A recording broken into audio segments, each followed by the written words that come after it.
قل هذه سبيلي أدعو إلى الله. Assalamualaikum warahmatullahi wabarakatuh. Alhamdulillah kita ketemu lagi di channel pemberantas kemaksiatan kaum muslimin. Dan seperti biasa kaum muslimin, sebelum kita masuk ke pembahasan, kami ingatkan untuk kaum muslimin yang belum subscribe ke channel ini, silakan subscribe untuk mendapatkan notifikasi ketika ada video-video yang terbaru yang kita upload di channel ini. Dan untuk yang sudah subscribe, kami ucapkan jazakumullahu khairan katsira. Dan kaum muslimin, kemarin kita sudah membahas video dari tokoh Aswaja, Bapak Ustadz Profesor Dr. Ahmad Zahro, Hafizahullah Ta'ala, yang mengkritik amaliyah orang-orang NU. Yang biasanya kalau setelah sholat, setelah sholat berjamaah khususnya, mereka bukan berzikir, tapi malah membaca Al-Fatihah, memimpin membaca Al-Fatihah secara berjamaah. Bukan istighfar, mengucapkan tasbih, mengucapkan tahmid, mengucapkan takbir. Enggak.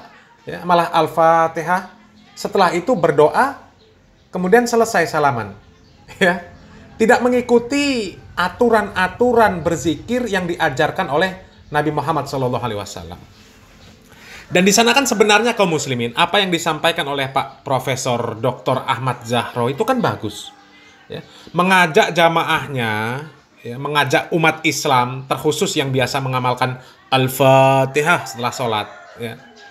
Itu mengajak untuk memperbaiki amalannya. Kalau setelah sholat itu zikir yang benar. Zikir dengan zikir yang sudah diajarkan oleh Nabi. Jangan zikir dengan zikir-zikir karangan sak karepe dhewe, ngarang-ngarang sak karepe dhewe. Karena Nabi itu sudah mengajarkan bagaimana berzikir setelah sholat. Nggak boleh sak karepe dhewe. Lah kalau boleh ngarang-ngarang dhewe, sak karepe dhewe, ya kenapa ada Nabi? Kenapa ada Nabi yang mengajarkan? Nabi loh kaum muslimin, cebok saja ngajarkan. Ngajarkan cebok, ngajarkan mandi, ngajarkan bersih-bersih badan, diajarkan. Diajarkan. Lah masa iya zikir setelah sholat nggak diajarkan? Kan nggak mungkin. Zikir setelah sholat itu diajarkan sama Nabi. Bagaimana caranya, bacaannya, ditentukan. Bacanya apa saja, urutannya bagaimana, berapa kali bacanya. Ditentukan. Nggak sakarepe dhewe, boleh membuat bacaan sendiri berapa kali, susunannya sakarepe dhewe. Enggak boleh begitu. Ada tuntunannya. Tapi ya biasalah kelompok mereka itu kalau dikritik kesalahannya, kalau dibenahi, memang banyak nggak terimanya. Biasanya malah mencak-mencak, mencari pembenaran. Masa iya baca Al-Fatihah nggak boleh? Baca Al-Fatihah itu boleh. Tapi kalau sudah masuk kepada sebuah amaliyah, zikir setelah sholat, itu ada ketentuan. Bukan sakarepe dhewe. Nggak salah baca Al-Fatihah, nggak salah. Baca Yasin, nggak salah. Baca Al-Waqiah, nggak salah. Tapi tuntunan zikir itu nggak ada bacaan Al-Fatihah, bacaan Al-Waqiah, bacaan Al-Baqarah, nggak ada. Tapi ya begitulah mereka mencari pembenaran kaum muslimin. Masa baca Al-Fatihah nggak boleh. Masa orang yang sudah sholat malah dikritik. Yang belum sholat itu yang dikritik. Kalau orang itu kan sudah sholat, ya terserah mereka mau mengamalkan seperti apa zikirnya. La ilaha illallah. Yang dikritik itu yang nongkrong-nongkrong, yang mabuk-mabukan, itu yang dikritik, yang belum sholat. Itu cara ngeles mereka kaum muslimin. Cara ngeles mereka supaya amaliyah-amaliyah mereka yang ngarang-ngarang itu dibiarkan. Ini wong diajak ibadah yang bener kok malah mencak-mencak. Dan memang entahlah kalau kita lihat-lihat video-video dari orang-orang itu kaum muslimin, itu memang aneh-aneh lah kaum muslimin. Tapi mereka disebut aneh, ya nggak terima. Dikritik mencak-mencak, padahal memang aneh kaum muslimin. Memang aneh. Dan keanehan-keanehan di kelompok mereka itu, ya Allah, luar biasalah kaum muslimin. Coba kaum muslimin baru ada satu ormas saja yang berani mengaku bahwa ormasnya itu sudah menjadi agama. Ya, bukan sekedar ormas. Ya, coba, ada nggak ormas lain yang sampai berani ngomong seperti itu kaum muslimin? Ya, ormas ini bukan sekedar ormas, ini sudah menjadi agama. Ya. Kalau nggak ikut ormas ini neraka, ya, la ilaha illallah. Ya, coba kita simak videonya kaum muslimin. Ini untuk bukti ini ya. Kula pireng riwayat Bahasim nalikon damel NU bahasa kula mawon niku dirawuhi Kanjeng Nabi ngantos kaping 6. Saking napa? Saking ridhone Kanjeng Nabi wontene NU teng negari niki sing dijagake iso njagaki agama, iso ndandani negara. Allahumma amin. NU niku nek cara kula mboten mung organisasi keagamaan kemasyarakatan. NU niku wis agama, ora NU neraka. Soal ana wong sing ora NU kok mlebu swarga ditulung karo wong NU gampang. Kula mboten sah dadi sinten-sinten, ora sah dadi apa-apa. Aku cukup seneng, aku cukup lega, aku cukup bangga senajan aku mau dadi butir debu yang menempel di tiang bendera NU yang tidak sempat terusap sampai kiamat. Nah kaum muslimin, coba ada nggak ormas lain yang berani mengatakan seperti itu kaum muslimin? Ya, selain ormas mereka neraka, ya, ormas mereka sudah menjadi agama. Pendiri ormas mereka sebelum mendirikan ormas tersebut bertemu dengan Nabi berkali-kali. Coba, ada nggak pimpinan ormas yang mengaku ketemu Nabi kecuali pimpinan ormas mereka? Nggak ada kaum muslimin, ya. Dan orang-orang yang mengaku bisa ketemu Nabi ya secara sadar ya cuma orang-orang dari ormas mereka. Ya. Ada yang ngaku sampai lututnya dicium Nabi, ya ketemu Nabi kuburannya goyang-goyang. Ya cuma orang-orang dari ormas mereka. Ya. Lah kalau memang benar kaum muslimin ya, kiai-kiai mereka, habib-habib mereka ini bisa dan pernah ketemu dengan Nabi secara langsung dalam keadaan sadar, harusnya di tubuh ormas mereka ini nggak ada kisruh. Nggak ada kisruh. Ya. Pasti aman. Karena apa? Semuanya sudah dilegalisasi oleh Nabi Muhammad SAW. Sudah diketahui oleh Nabi Muhammad SAW. Jadi yang dikatakan oleh Bapak Kiai tadi, ya, itu bukan main-main kaum muslimin, itu keyakinan dia. Dia meyakini bahwa NU ini agama, selain NU sesat, salah semua, pasti neraka. Karena apa? Dia meyakini kalau NU ini sudah atas legalisasi Nabi Muhammad SAW. Ya, sudah resmi, segala sesuatu yang terkait dengan NU sudah atas persetujuan Nabi. Jadi pasti benar, nggak mungkin salah. Nabi loh.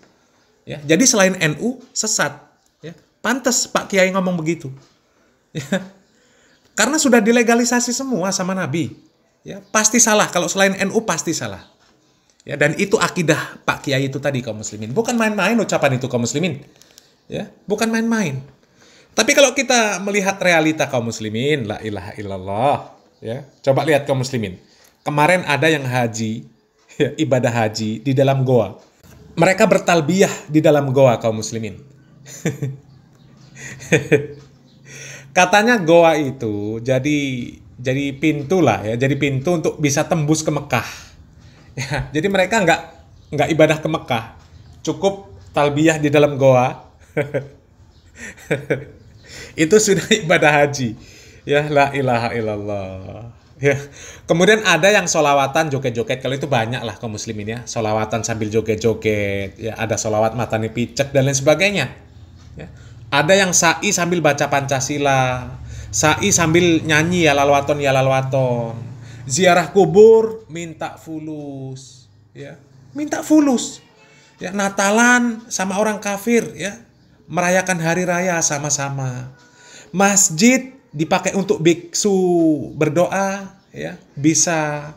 Kemudian kemarin yang Mbah Benu, ya, Lebaran Idul Fitri lebih dahulu, ya, masuk Ramadan lebih dahulu, nggak apa-apa, ya. Seperti itu asalnya dari mereka semua kaum muslimin, yang aneh-aneh seperti itu, ya. Tapi yang aneh lagi, ya, kok bisa-bisanya kiainya, ya, nyebut kalau ajaran mereka itu 100% sunnah Rasul kaum muslimin. kiainya menyebutkan bahwa amaliyah mereka itu 100% sunnah Rasul. 100% yang diajarkan NU sunnah Rasul, nggak ada yang bid'ah. Perkara mereka bilang bid'ah, ada dua kemungkinan: mungkin nggak tahu dalilnya, berarti goblok, dan kalau goblok nggak boleh berfatwa seperti yang didawuhkan Kiai tadi. Tuh kaum muslimin ya, 100% yang diajarkan NU itu sunnah Rasul kaum muslimin, sunnah Rasul. Coba ya, nggak ada yang salah kaum muslimin. Tapi coba kaum muslimin ya, coba, apakah ada ajaran dari Rasul, dari Nabi Muhammad SAW ya, bahwa nanti ketika mati ya, ketika kita mati ditanya sama malaikat, man rabbuka, man nabiyuka, madinuka, dijawab seperti ini kaum muslimin. Orang Nahdlatul Ulama tidak usah takut mungkar nakir. Warga Nahdliyin tidak usah takut mungkar. Huma khalqullah wa nahnu min khalqillah. Malaikat mungkar nakir makhluknya Allah, kita pun makhluknya Allah. Kalau tanya man rabbuka, jawab pengikutnya Kiai Hasyim Asy'ari. Selesai sudah. Jadi kalau ditanya man rabbuka, Pancasila. wa man nabiyuka, Pancasila. wa ma imamuka, Pancasila. wa aina qiblatuka. Pancasila. Tegas, tetap satu Pancasila, dasar kita. Kata Mujib, mantra buka Pancasila. Betul. Kenapa? Tuh lihat para pahlawan demi Pancasila mengorbankan apapun. Begitu mantra buka Pancasila. Benar. Kan kata TNI dan Polri, kan ada ulama, ada tokoh-tokoh agama, itu perlu didoakan TNI dan Polri. Kaum muslimin ya, itu sedikit video dari keanehan-keanehan mereka. Tapi meskipun sedikit, ini parah kaum muslimin. Parah ya. Ormas dianggap agama. Selain ormas mereka salah semua. Selain ormas mereka masuk neraka. Coba ya, kan parah namanya kaum muslimin. Parah. Nanti kalau mati ditanya sama malaikat, dijawab pengikutnya Mbah Hasyim Asy'ari. Coba ya, ada nggak tuntunan Nabi seperti itu kaum muslimin? Ya. Dan yang lebih parah lagi yang belakang ini tadi kaum muslimin ya, video terakhir. Ya, kalau ditanya malaikat man rabbuka, madinuka, man nabiyuka, jawab Pancasila. Coba kaum muslimin. Ya. Yang seperti ini kok bisa-bisanya kiainya mengklaim bahwa ajaran mereka 100% sunnah Rasul. Padahal kalau melihat video-video rekam jejak digital amaliyah mereka ini, banyak yang kacau kaum muslimin ya. Bahkan Pak Said Akil Sirot mengatakan apa kaum muslimin ya? Orang itu masuk surga, orang NU itu nantinya masuk surga cuma gara-gara apa? Nyimpen kalender yang gambarnya Kiai NU. Coba kaum muslimin. Dan para malaikat cuma gara-gara itu bisa berantem kaum muslimin ya, ribut ya, antara ini orang yang punya kalender NU ini masuk surga apa masuk neraka ya. Dan akhirnya apa? Yang menang itu yang mengatakan bahwasanya orang yang pegang kalender NU itu masuk surga, itu yang menang kaum muslimin. Coba, ini apa enggak la ilaha illallah? Yang seperti ini kok bisa-bisanya ngaku ormasnya bagian dari agama, ajarannya 100% sunnah Rasul. Kacau. Kacau kaum muslimin ya. Dan ketika dikritik malah mencak-mencak, menganggap orang yang mengkritik itu sok bener ya, sok lurus ya. Bahkan sampai mencela malahan kaum muslimin. Ya, mengatakan Wahabi yang gampang mengkafirkan orang lain, ya, menyalah-nyalahkan amaliyah orang lain, menyalah-nyalahkan orang yang nggak sepaham, menyesat-nyesatkan. Lah kalau seperti ini kaum muslimin, mau dibenarkan, benarkan dari mana? Hah? Coba. Ketika ditanya malaikat, jawabnya santri Mbah Hasyim. Ditanya saya santri NU. Ya. Kalau ditanya malaikat, man rabbuka, madinuka, man nabiyuka, dijawab Pancasila. Lah kalau nggak dikritik, ini kan ngerusak namanya kaum muslimin. Ini agama dijadikan bahan guyonan. Ya, dan masih banyak lagi lah kaum muslimin video-video keanehan dari mereka ini kaum muslimin ya. Jadi memang kita harus pinter-pinter kaum muslimin ya. Kemana kita harus mengambil ilmu agama kita. Jangan sampai kita terjebak kepada pemahaman-pemahaman yang slogan mereka ini 100% sunnah Rasul, ya tidak ada salahnya. Yang tokoh-tokoh mereka mengaku bertemu dengan Nabi Muhammad SAW, akan tetapi ternyata amaliyah mereka sungguh aneh dan membagongkan. Ya, salam waras, salam akal sehat, barakallahu fikum, wassalamualaikum warahmatullahi wabarakatuh.